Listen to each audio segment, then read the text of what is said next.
Hello student, তোমরা যারা ক্যালকাটা ইউনিভার্সিটির আন্ডারে 6 সেমিস্টারের ছাত্রছাত্রী আছো এবং তোমাদের রাষ্ট্রবিজ্ঞান সাবজেক্টে অনার্স আছে, তোমাদের জন্য আজকের ক্লাসটা খুবই গুরুত্বপূর্ণ।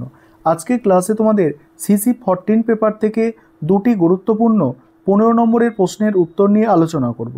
প্রথম প্রশ্ন যেটা আছে, কলকাতা কর্পোরেশনের কার্যাবলী আলোচনা করো। তার সঙ্গেই আছে এই প্রসঙ্গে স্বপরিষদ মেয়র ব্যবস্থার গুরুত্ব ব্যাখ্যা করো।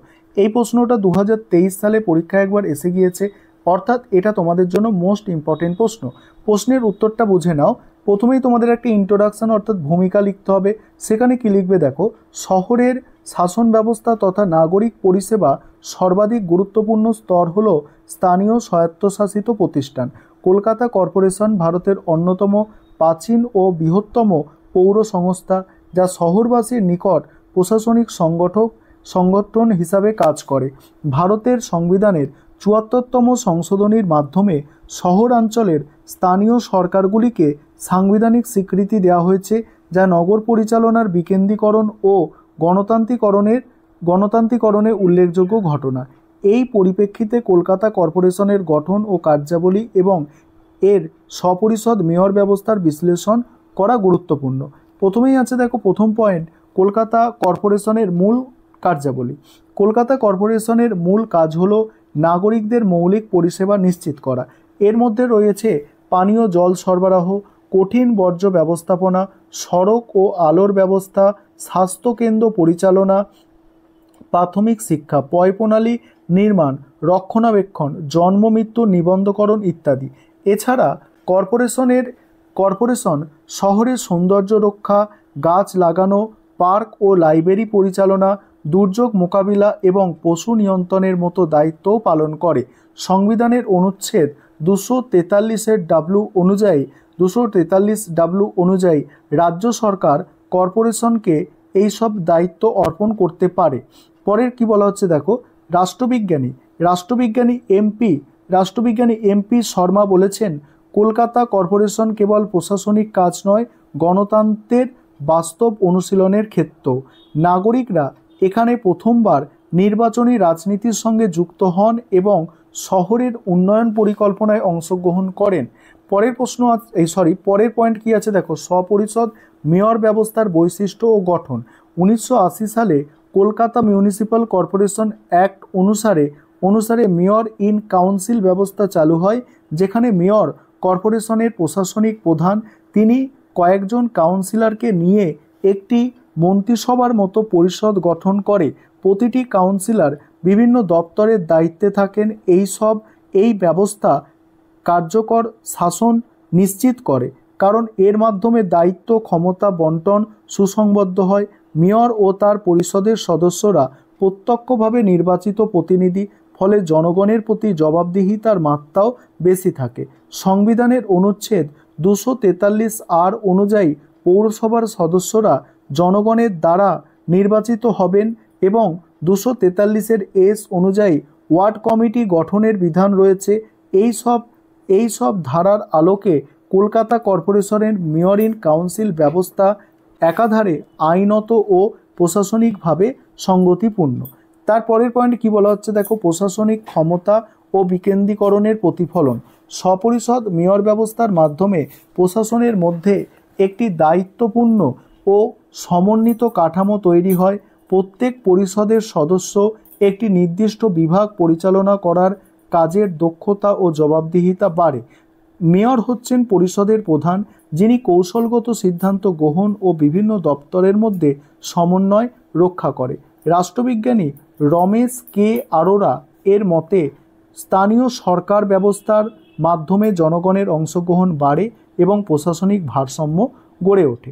তারপরে কি বলা হচ্ছে দেখো, গণতন্ত্র ও জন অংশগ্রহণের প্রসার। এই ব্যবস্থায় শহরের নাগরিকদের চাহিদা সরাসরি নির্বাচিত প্রতিনিধিদের মাধ্যমে প্রশাসনে প্রতিফলিত হয়।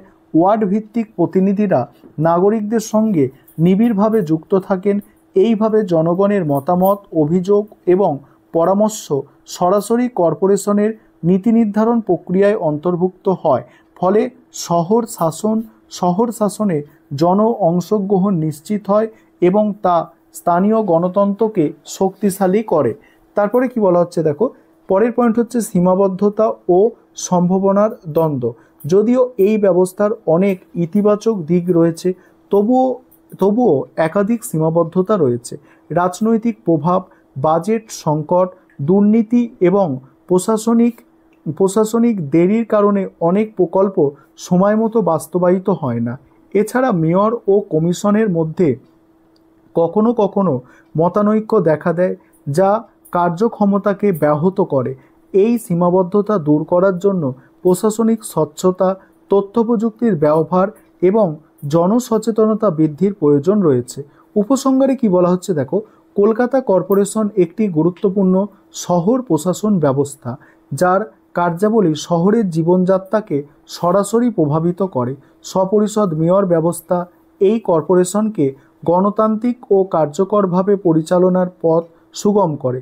এই ব্যবস্থাকে আরও সফল করে তুলতে হলে প্রশাসনিক ক্ষমতা, প্রশাসনিক দক্ষতা, নাগরিক সচেতনতা, রাজনৈতিক সদিচ্ছার সমন্বয় জরুরি। সংবিধানের ৭৪তম সংশোধনী স্থানীয় শাসনের যে স্বপ্ন দেখেছিল, কলকাতা কর্পোরেশন সেই স্বপ্ন বাস্তবায়নের অন্যতম হাতিয়ার হতে পারে, যদিও তা কার্যগতভাবে বাস্তবায়িত হয়নি। পরের প্রশ্ন, দ্বিতীয় প্রশ্ন আজকে ক্লাসে, ব্যয় নির্বাহ কমিটির গঠন আর হচ্ছে কার্যাবলী ভূমিকা আলোচনা করো। এই প্রশ্নটাও 2023 সালের প্রশ্ন, তোমাদের জন্য মোস্ট ইম্পর্টেন্ট একটা প্রশ্ন। দেখো, মডিউল 2 থেকে এই যে দুটো 2023 সালের প্রশ্ন উত্তর আজকে আলোচনা করছি, এখান থেকে তোমরা একটা প্রশ্ন অবশ্যই পরীক্ষায় কমন পাবে। অর্থাৎ এই আজকে একটা ক্লাস যদি তোমরা ভালো করে দেখে নাও, সেক্ষেত্রে তোমরা 15 নম্বরের প্রশ্নের উত্তর অনায়াসে পরীক্ষায় কিন্তু করে আসতে পারবে।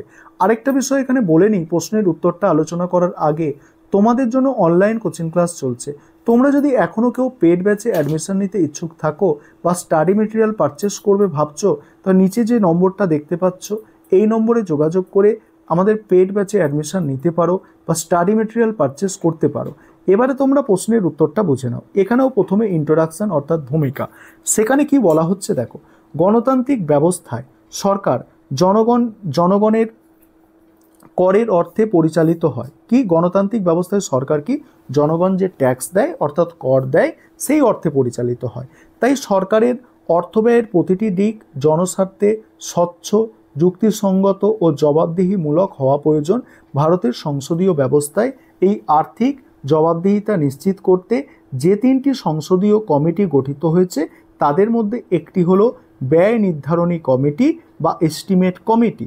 এই কমিটি সংসদের নিচু কক্ষ তথা লোকসভার অন্তর্গত এবং এটি সরকারের বিভিন্ন ব্যয়ের যুক্তিগ্রাহ্যতা ও দক্ষতা মূল্যায়নের দায়িত্ব পালন করে। এবার হচ্ছে এই এস্টিমেট কমিটির গঠন।